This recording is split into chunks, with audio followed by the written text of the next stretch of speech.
Hello, everyone, and welcome to this video. I'm Jerry O'Donnell, and this video is on the four beasts that are before the throne. It's in Revelations 4, and the first one is the lion, and the second one is the ox, and the third one is the face of a man, and the fourth one is not just an eagle, but a flying eagle. And I want to share on this because, for one, everything in heaven has a likeness down here on the earth. So the things that were created are created after the things that are eternal. So the natural things, the eternal things. But it gives us a picture. And the thing is it's also symbolic.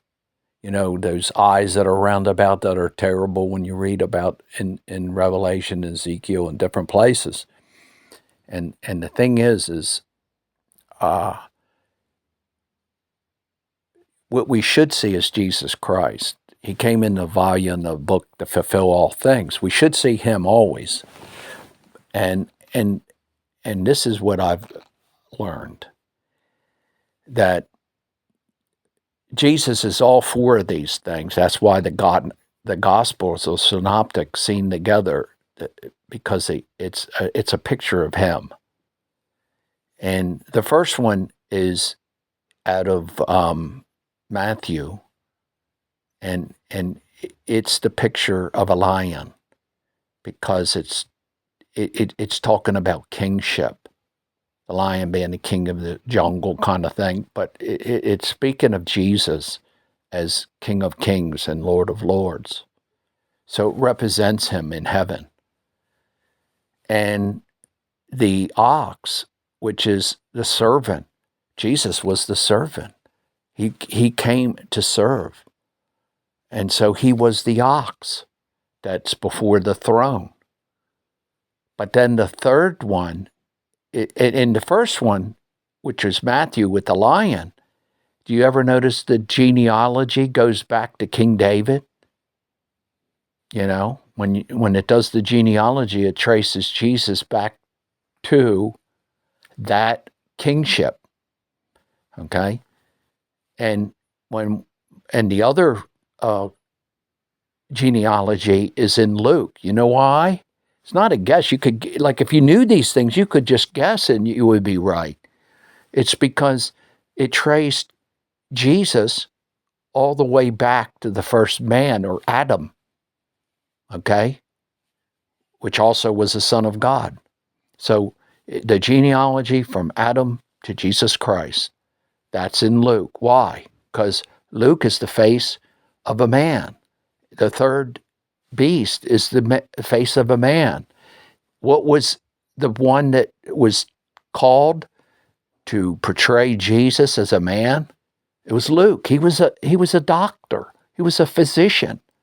No wonder he got that place. And the thing is, but the last but not least is the eagle. And it's not just an eagle, it's a flying eagle. Right? And the flying eagle is representative of the prophet. Okay? And therefore Jesus was a prophet, of course.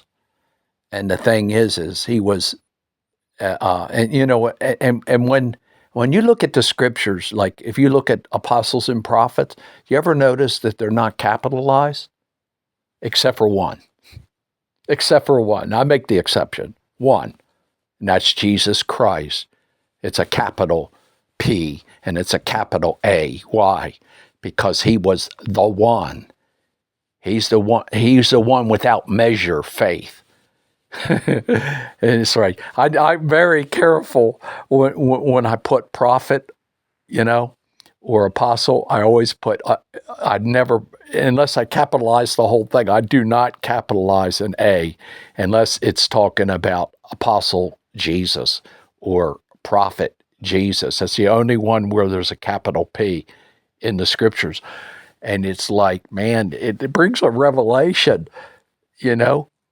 And boy, there's so much. There's so much in the word. You ever notice the word of God is a revelation, but the more revelation you have, the more light that comes into you. The entrance of his word brings light. And the more the more the light that can come. Blessed are they that have a transparent heart. They will see God. That's because of that light. You know, those people that stand before the throne, you know, clear as crystal, transparent as glass. Wow. You know, that's those that have been made white in the blood of the Lamb, you know. But anyway, I just thought I would share that about the four beasts before the throne and what they represent. But anyway, until next time, may God bless.